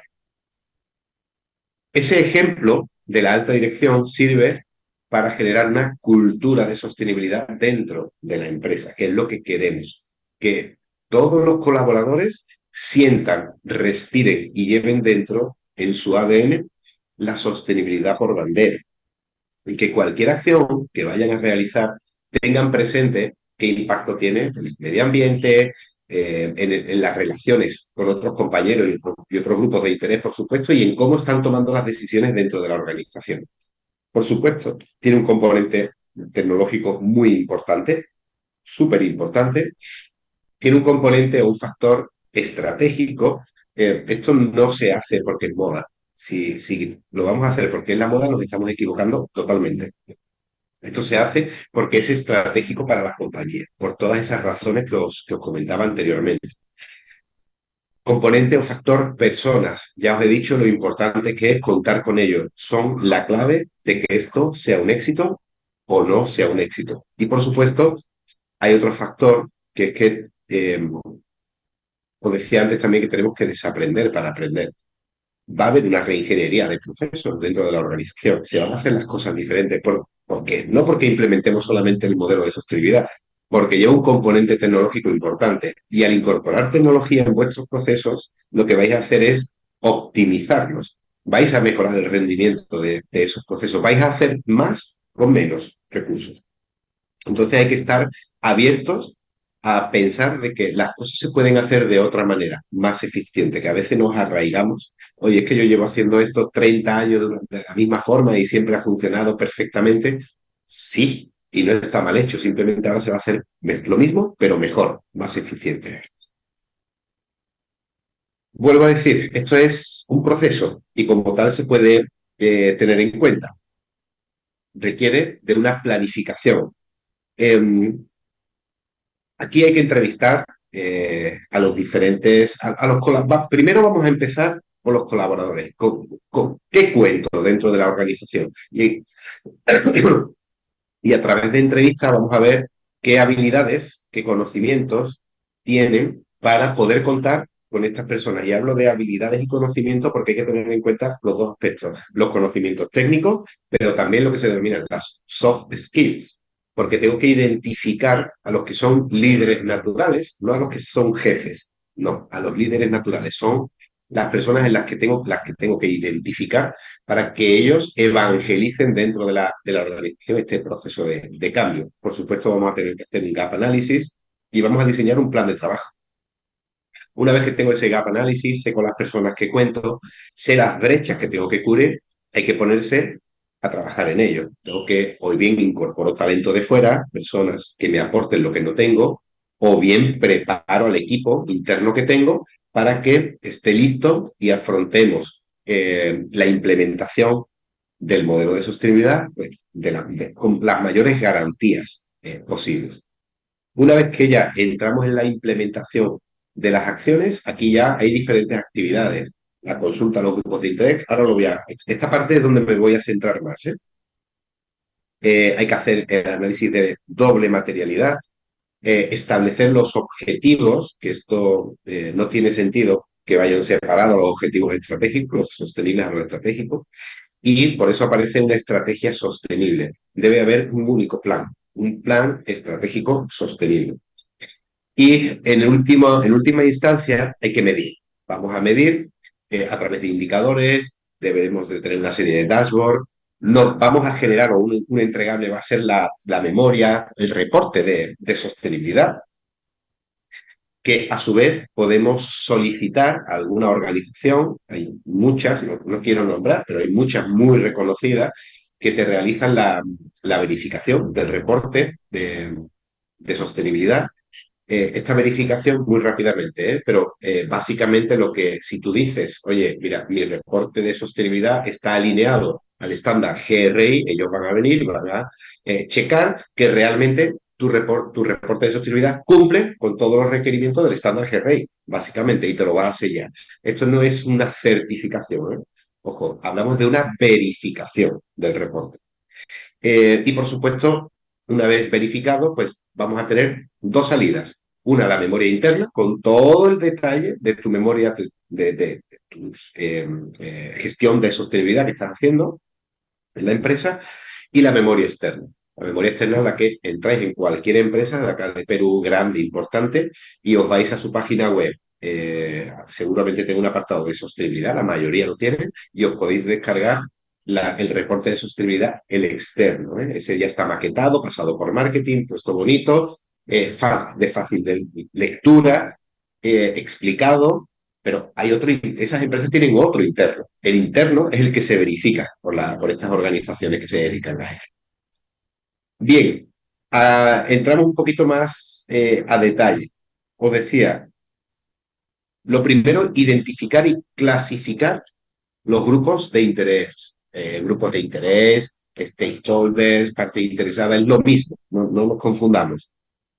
Son individuos o grupos que tienen interés, es decir, que me afectan o son afectados en cualquier decisión o actividad de la organización. ¿Todos son importantes o relevantes? Pues determinar las partes interesadas, los grupos de interés prioritarios, es una función esencial. Estos grupos de interés tienen un impacto y una relevancia que se ven afectadas en función a las actividades que realiza la organización, en función a los productos o servicios que brinda la empresa. Esta definición no incluye a todos los que pueden tener una opinión sobre la empresa, ¿eh? Ojo, no nos volvamos tampoco locos. Hay que ser también coherentes. Todo el que tenga una opinión, si no tiene impacto, no tiene relevancia para nosotros, que vamos a hablar ahora de eso, de la relevancia y la materialidad, no es necesario tenerlos en cuenta. Ahí lo que estáis viendo acá simplemente es un ejemplo de diferentes grupos de interés que sí que tengo que ordenarlos y clasificarlos. A lo mejor son de prioridad o de importancia baja y otros son importancia alta. Lo que estáis viendo aquí a la derecha es precisamente cómo se hace esa clasificación para evaluar el impacto en función también de la importancia y la relevancia que tiene para nosotros. Después, una vez que ya he hecho la consulta a los grupos de interés, tengo que recapitular toda la información. Y la información está súper dispersa. Creo que voy ya de tiempo, voy regular. Ahora acelero un poquito más. La información está súper dispersa y necesitamos concentrarla. Hay información que la tienen las personas en su cabeza. Hay información que tenemos en papel aún. Otra está en Excel, otra está en un ERP, otra está por correo electrónico, otra está en la nube, en archivos. El primer trabajo es recapitular toda esa información y centralizarla en un único punto. Si no, va a ser muy difícil comenzar a implementar un modelo de sostenibilidad, porque básicamente este estándar que yo he dicho, me refiero mucho a GRI porque el 80% de las empresas a nivel mundial es el estándar que usa. El estándar GRI son una serie de indicadores que para medirlos necesito toda la información. Por lo tanto, lo primero que tengo que hacer es recopilar toda la data, toda la información y el conocimiento que está disperso. Aquí entramos en una parte dura e importante. La palabra material deriva del latín materiales. Transmite la idea de relevancia concreta, no abstracta, incluso en un sentido más amplio. Si vamos al diccionario, es la característica de lo material, lo sustancial. La materialidad está directamente relacionada con la relevancia, ya que presupone que hay materialidad cuando hay relevancia para los hechos e inmaterialidad cuando los hechos son irrelevantes. Entonces, hay que verlas en doble sentido. Por ello se habla de doble materialidad, lo que yo comentaba antes de la doble materialidad, porque hay que analizarla de dentro a fuera y de fuera hacia adentro. Es decir, de cómo mi organización impacta en el contexto, pero también de cómo el contexto y los grupos de interés que hemos identificado previamente impactan en mi organización. Y esto muchas veces o se nos olvida o ni siquiera lo contemplamos. Pero no olvidéis tener en cuenta a estos stakeholders y su impacto en vuestras organizaciones.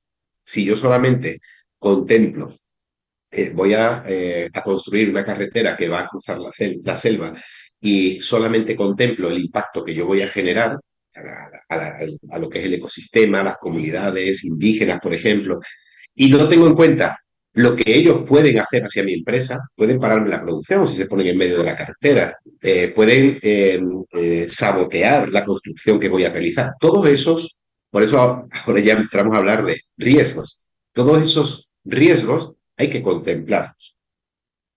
Y en ese instante es cuando el análisis de doble materialidad llega a su esplendor y se le extrae todo el potencial. Cuando analizamos la doble materialidad y contemplamos todos los riesgos y, por supuesto, oportunidades que se generan a raíz de este análisis. Bien, después tenemos que pasar a definir la estrategia sostenible. Una vez tenemos claros los objetivos estratégicos, sin excesiva amplitud, sí, obviamente que sean SMART, los objetivos que deben de ser medibles, específicos, por supuesto, ya esa parte no la conocemos. Y ya teniendo la opinión de los diferentes grupos de interés, estamos en disposición de definir la estrategia de sostenibilidad. Bueno, perdonadme, quizá lo he dado por hecho. Vuelvo al slide anterior. ¿De dónde se definen los objetivos? De aquí, de evaluar el impacto, la relevancia, la importancia o la urgencia de mis grupos de interés. Por supuesto, cuanto más urgente, más relevante o más importante es para ellos, yo los tengo que asumir dentro de mi estrategia, de mi organización. Va. Entonces, esta estrategia debe de ser un plan estratégico sostenible. Como decía, no se concibe que haya dos diferentes, uno estratégico y otro de sostenibilidad, pero puede ser un paso intermedio mientras la organización va madurando. No es lo recomendable. Lo recomendable es fusionarlo. Ya tenéis un plan estratégico, identificar estos nuevos objetivos y ver cómo los enlazo, los alineo a los objetivos que ya tenéis. No son sustitutivos, lo que tienen que hacer es aportar. Y a los objetivos que ya tenéis estratégicos, darle esa pizca, esa vuelta de tuerca para que además sean sostenibles y además me impacten en los objetivos de desarrollo sostenible. Por supuesto, si no tengo, si no mido, si no hago un seguimiento, un monitoreo constante, difícilmente voy a saber cómo estoy, si estoy consiguiendo, me estoy acercando a los objetivos que tengo definidos. Por lo tanto, todo lo que sea monitoreo, medición de indicadores y plasmarlo todo en, ojalá podáis utilizar alguna tecnología que os facilite la recapitulación de los datos y os vaya mostrando, como en este caso en tiempo real, cómo está avanzando cada criterio ESG, los objetivos, los indicadores, etcétera, etcétera. Lo podéis llevar como queráis, en un Excel, pero obviamente no tiene mucho sentido abordar un proyecto de esta envergadura y no incorporar tecnología que os facilite esta transición.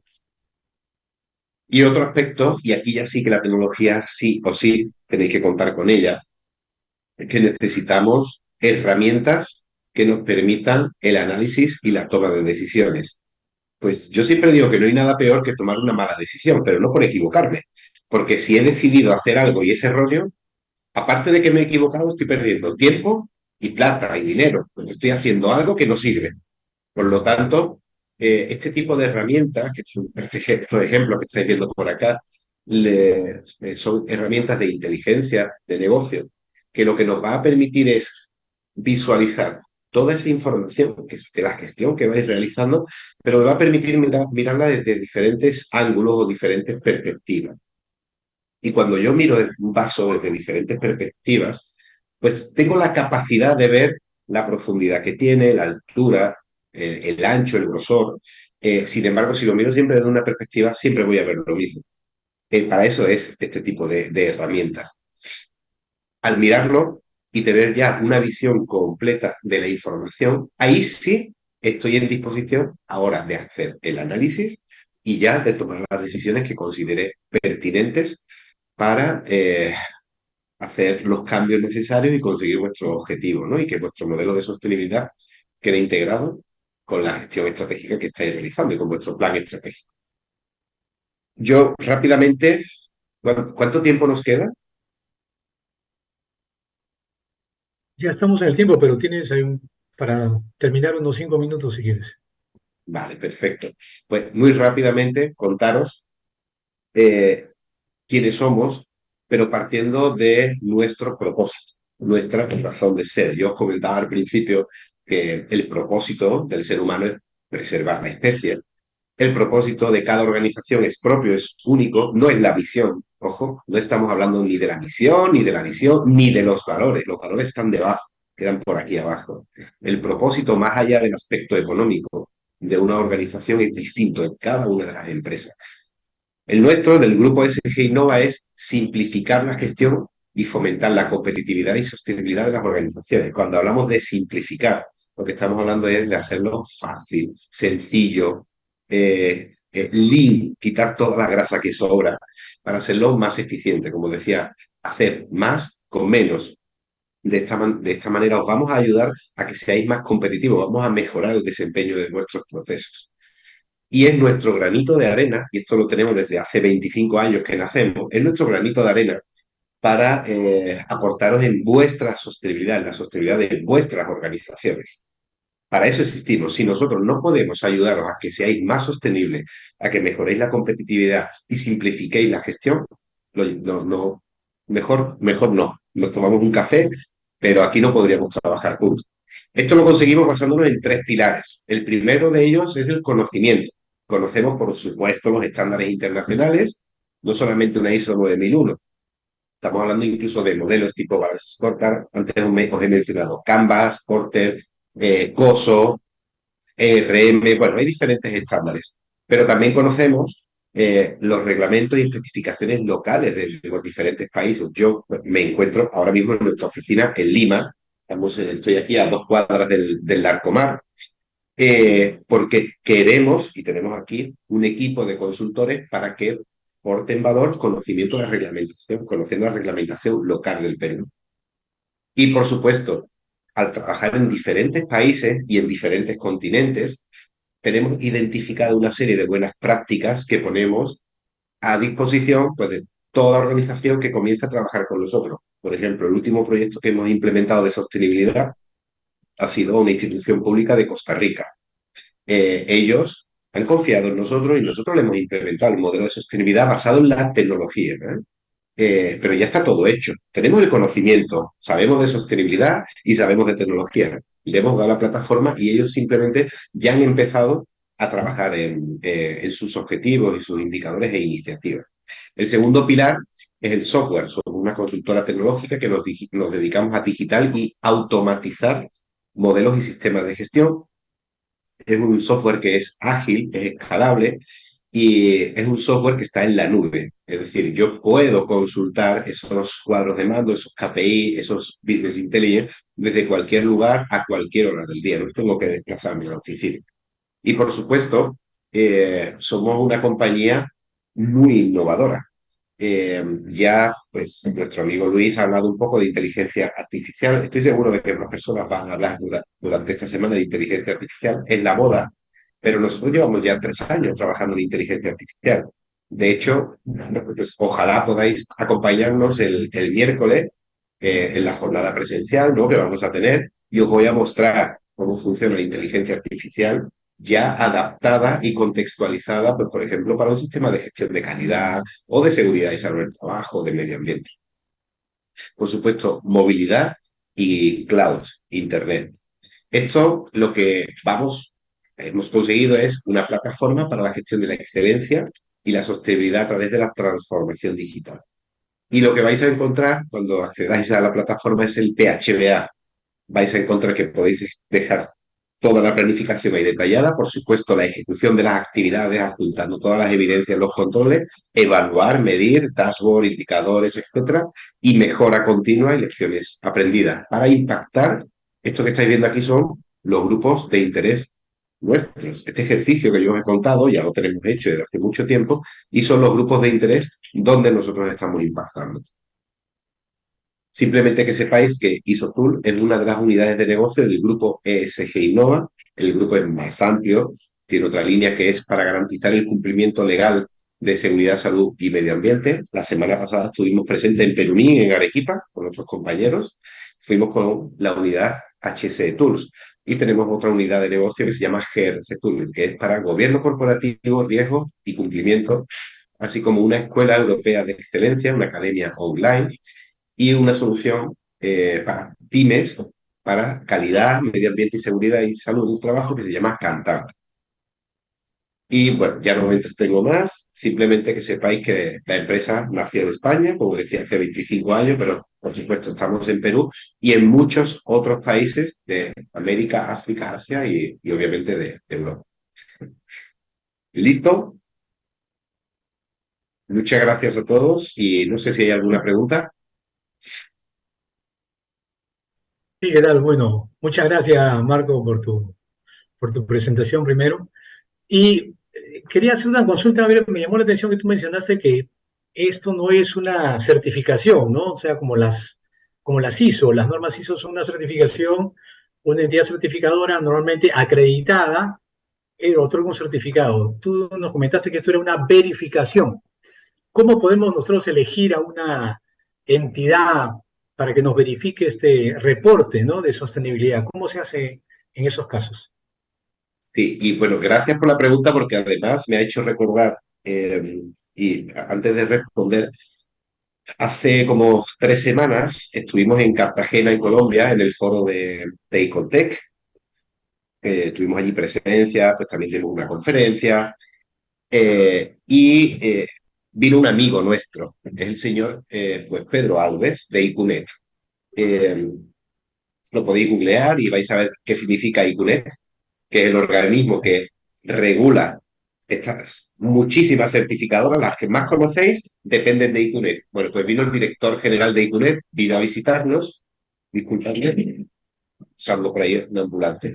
Vino a visitarnos y obviamente no podíamos desaprovechar, ¿no? Ya que somos amigos, de preguntarle, oye, Pedro, ¿cuál es el futuro de los sistemas de gestión, de las normas ISO?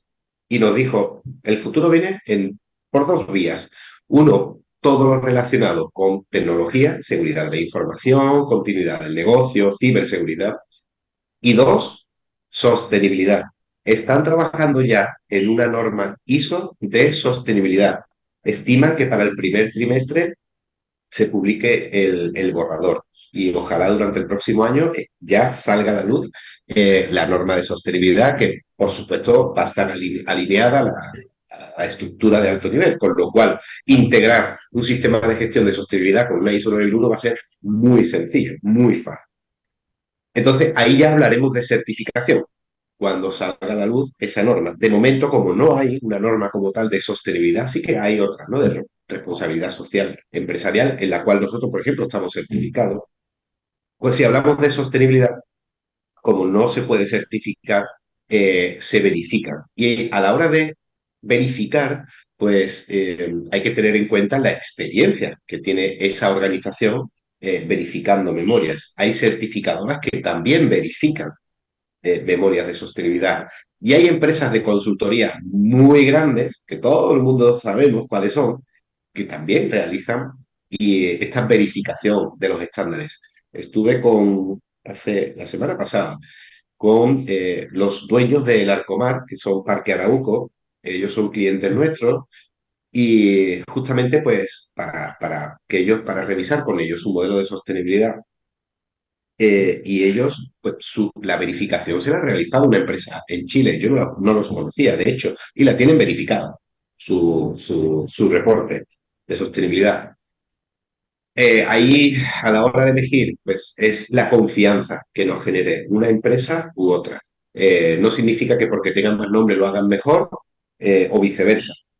No significa eso. Simplemente, oye, pues es una decisión que yo creo, y lo que yo haría a nivel personal, es ver la trayectoria, quién ha verificado, ver esos reportes que ha verificado y en base a eso tomar una decisión. Ya, perfecto, Manuel. Tú mencionaste también algo de los KPI, ¿no? Mencionaste que es la manera como uno mide la efectividad, digamos, ¿no? Los objetivos, tenemos los indicadores, los KPI, y de esa manera nosotros vamos a medir algo. ¿Cómo, en este caso, en sostenibilidad, cómo hago yo para verificar eso, esa efectividad? ¿Qué KPIs puedo usar? ¿Cuáles son los más usuales? No sé si tienes algunos ejemplos que nos puedes dar. Bueno, claro.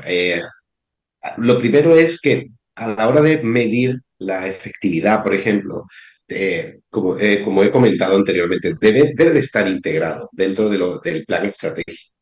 Por lo tanto, cuando ya integro un objetivo de sostenibilidad con uno estratégico de la compañía, eh, ahí es más fácil, muy sencillo, porque yo ya no tengo que tener dos KPI o dos indicadores, yo voy a tener uno solo que me va a servir para medir el nivel de grado de sostenibilidad de ese objetivo, pero también el cumplimiento de ese objetivo.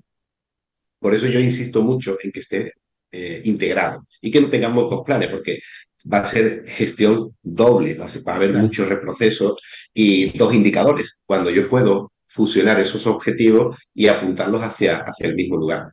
Los indicadores están ya. Yo puedo pasar la URL, si cogemos el estándar GRI, tienes ahí todos los indicadores, todos perfectamente detallados, cuáles son los mejores. Si quiero medir los gases de efecto invernadero, hay un Excel en Internet que te lo descargas y te lo calculas, está todo inventado, no hay que inventarse mucho más. Aquí lo difícil quizás es cómo mis iniciativas, mis proyectos como corporación, como organización, cómo los hago para que me impacten en objetivos sostenibles. Eso es quizás un poquito el reto, donde hay que pensar, pero se puede hacer perfectamente. Perfecto. Acá, bueno, Jacqueline te felicita por la disertación y nos hace una consulta con respecto al tema de, dice, cuando hablamos de sostenibilidad, también nos tenemos que referir a la prospectiva, ¿no? ¿cómo podríamos generar un plan, dice, de prospectiva en este aspecto? ¿Tiene relación? ¿Cómo se hace? Claro, entendiéndose perspectiva como futuro de la Claro, organización. eso es lo que Claro, también sí, entiendo yo, sí. claro, es que la sostenibilidad, como digo, es eso precisamente. Sostenibilidad es viabilidad de la organización, viabilidad es futuro. Por lo tanto, cuando yo diseño un plan de sostenibilidad, estoy diseñando un plan de futuro de mi organización. Recordad los tres ejes, ¿eh? El eje ambiental, que se le da mucha importancia, pero que no es el único y debe de estar en equilibrio con el social y con el económico de la organización. Esos tres, ese triángulo, este de acá, este triángulo Sí, tiene que ser, como decía anteriormente, un perfecto equilibrio. Si yo todas las iniciativas las vuelco aquí al medio ambiente y descuido la parte económica o de gobierno, de dirección de la organización, o descuido la parte social de cómo el entorno de trabajo que le estoy dando a mis colaboradores, la empresa no tiene futuro. Y viceversa, si descuido la ambiental, me va a llover una cantidad de sanciones y multas impresionante que no voy a poder soportar. Obvio, si descuido la parte económica, no tiene, obviamente no va a tener ninguna viabilidad la organización.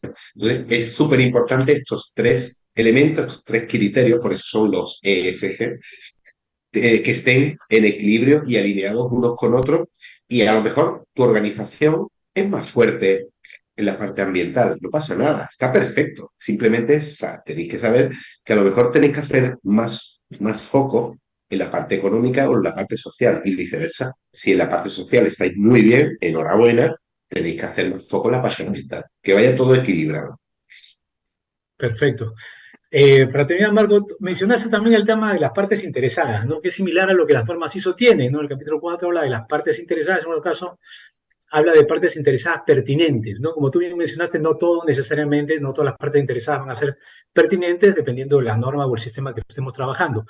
En este caso, en sostenibilidad, ¿cómo se hace? ¿Cuáles son las herramientas que se usa para obtener esta información de estos grupos de interés, ¿no? Estas partes interesadas pertinentes, como quisiéramos llamarlas. Claro, aquí hay diferentes herramientas y las que usemos van a depender del número de partes interesadas que hayamos identificado y de lo importante que sean.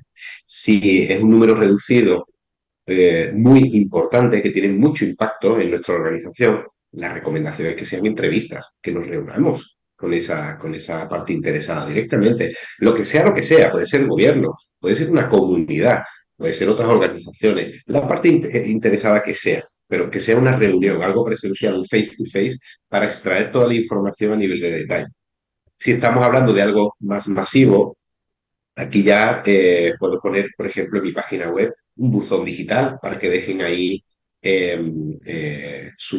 la información o mandar un formulario online, una encuesta online con una Ok, URL y que la rellenen. Eh, por supuesto, puedo hacer una campaña a través de un call center, por ejemplo, y hacer llamadas de teléfono para hacer un muestreo más amplio, incluso una campaña por mail. Hay muchas herramientas, pero la clave yo la veo ahí en cómo de importantes son y, por supuesto, el claro. número, ¿no? Si son muchos o es más reducido. Ojalá sea más reducido, que pueda identificar a algunas personas dentro de ese grupo de interés y reunirme con ellos. Y ahí es donde vamos a conseguir información de mucha calidad. Perfecto. Bueno, Marco, muchísimas gracias por tu excelente exposición. Muy A agradecidos. vosotros. Y ahora queremos dirigirnos a todo nuestro público para invitarlos, pues, el día de mañana, martes, a continuar con la Semana de la Calidad. Las exposiciones van a comenzar a las 9 de la mañana. Tenemos primero al señor Juan Luis Martín Cuesta, el CEO de Fundibec. Luego a las 10 de la mañana, la innovación y la calidad como marca, a cargo de Luis Gallo Pieri, de Teima, que es el Premio Iberoamericano a la Calidad de Uruguay. 10:45 tenemos al señor Carlos Gárate, de Certo Laboratorio Clínico, que es el Premio Nacional a la Calidad de México. Luego a las 3 de la tarde tenemos Promoviendo la Mejora de la Calidad de los Servicios en el Sector Público, a cargo de Mariana Iona Rosa, representante de la Presidencia del Consejo de Ministros de acá de Perú. Y a las 4 de la tarde, Oportunidades y Desafíos en el Sector de Turismo, a cargo de Madeleine Bulls, que es la viceministra de Turismo, ¿no? MINCETU. Entonces les recordamos que siempre, por favor, pueden revisar el programa en la Semana de la Calidad que se encuentra en nuestra web. Bueno, muchas gracias a todos por su participación y buenas tardes. Nos vemos mañana a las 9 de la mañana. Gracias.